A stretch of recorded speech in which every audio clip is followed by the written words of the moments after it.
In this question, they're asking us to rank a series of atoms in order of decreasing size. It's important to remember decreasing size would mean from biggest to smallest.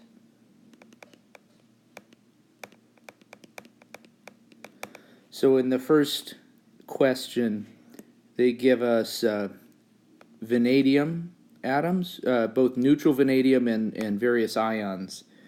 If you're dealing with strictly vanadium, then in every case we've got 23 protons. If you look up on the periodic table, all atoms of vanadium would have the atomic number 23 and therefore would have 23 protons. So if we just make a little chart, it's helpful to list number of protons and electrons. And sorry, that's a little skewed, but every atom of vanadium is going to have 23 protons. Otherwise, it's not vanadium. And then we ask ourselves, okay, what's the charge? If it's neutral, then you'll have the same number of electrons as protons. If it's got a positive charge, then your number of electrons is fewer than your number of protons. Remember, you can't change the number of protons or else you will have changed the identity of the atom. So 5 less than 23 makes 18 electrons for V5 plus, 20 for V3 plus, and 22 for V plus. Now, in this situation, we've got 4 different atoms. They all have the same number of protons, and they're attracting different numbers of electrons.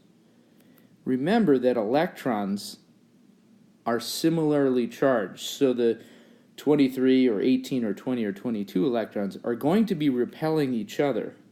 If you have the same number of protons attracting those different numbers of electrons, it actually works out that the one with fewer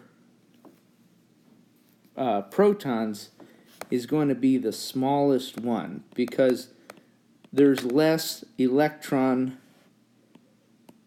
repulsion. That's a property called electron shielding. And then the atom that has the most electrons would then be the largest because it has the most electron to electron repulsions. And by repelling each other, the result is the atoms get bigger. If electrons are repelling each other, that means they're going to end up being further from the nucleus. The other two would just fall in line. So if we're ranking these from biggest to smallest, neutral vanadium would be the biggest, followed by vanadium with a 1 plus charge, followed by vanadium with a 3 plus charge, followed by vanadium with a 5 plus charge. Notice those transition metals can have lots of different charges, eh? Okay, next one. In part B, we have an isoelectronic series.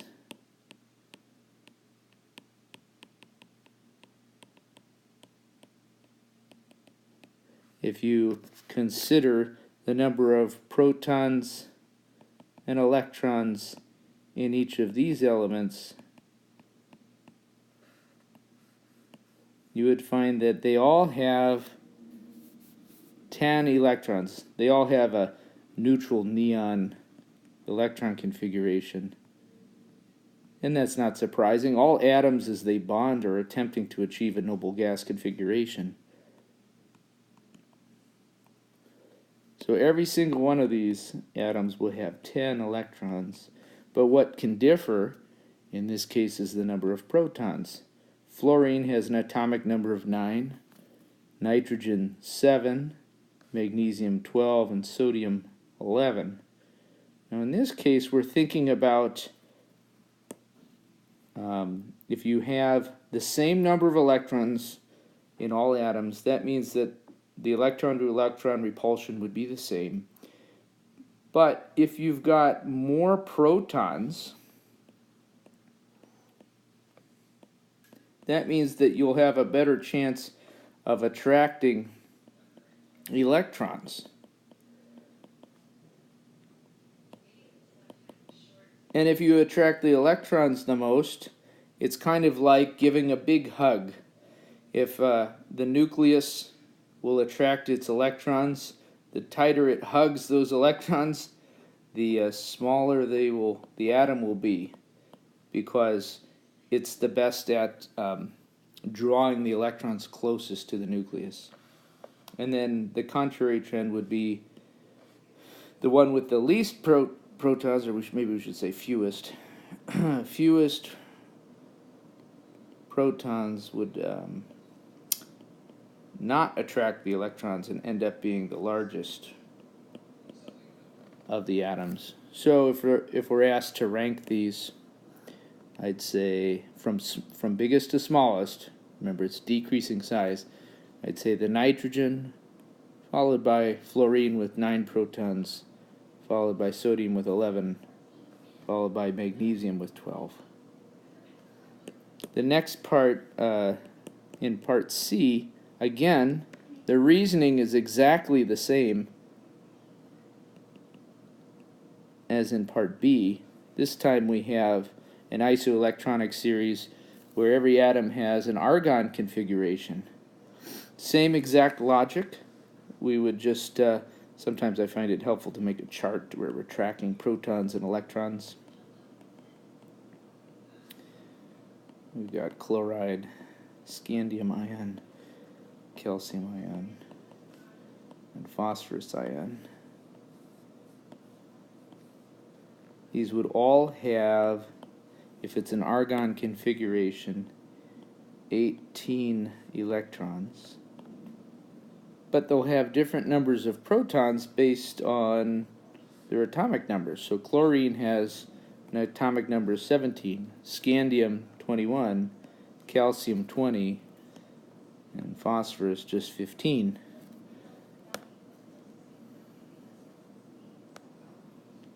So same logic as in part B. The one with the most protons, which in this case is scandium, would attract the electrons the best and be the smallest. The one with the fewest electrons, in this case phosphorus, would be the largest. And so in the question, they're asking to rank these from largest to smallest. So I would pick phosphorus as the largest, and then the atom that has the next lowest number of protons is chlorine, chloride ion, and calcium ion, and scandium ion. Okay, and guess what, students? In part D, yet another isoelectronic series.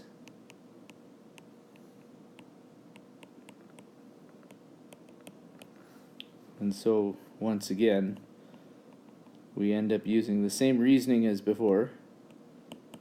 If you have the same number of electrons, then the biggest atom will be the one with the fewest protons, and the smallest atom, which gives the best hug, so to speak, to its electrons, would be the smallest. And in this case, our electron configurations are all like the nearest noble gas would be xenon. So they all have xenon's electron configuration, 54 electrons. But the number of protons ranges. In the case of iodine with 53, all the way up to, in the case of lanthanum, it's 57. So lanthanum, which has the most protons, has a better ability to attract its electrons compared to the other atoms in that same series, and so it's the smallest atom. Tellurium, telluride ion, has the fewest protons,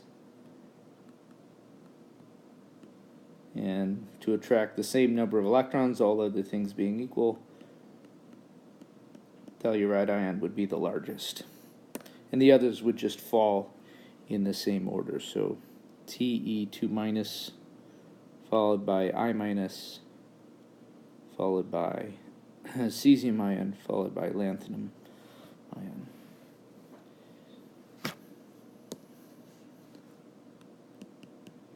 This last question consists of the halogens, so group 17 elements, and notice that they all have the same charge, which is not surprising. Elements within a group behave similarly in a bonding perspective, which necessarily means that their number of electrons, their electron behavior is the same. But what's different among these atoms is that the smaller atoms are found higher up on the periodic table because their valence or outer shells are closer to the nucleus. So for instance, fluoride ion's electron configuration ends with the 2p sublevel. Chloride ends with the 3p sublevel. Bromide ion ends with 4p, and iodide ion ends with 5p. So smaller ions are found higher up on the periodic table.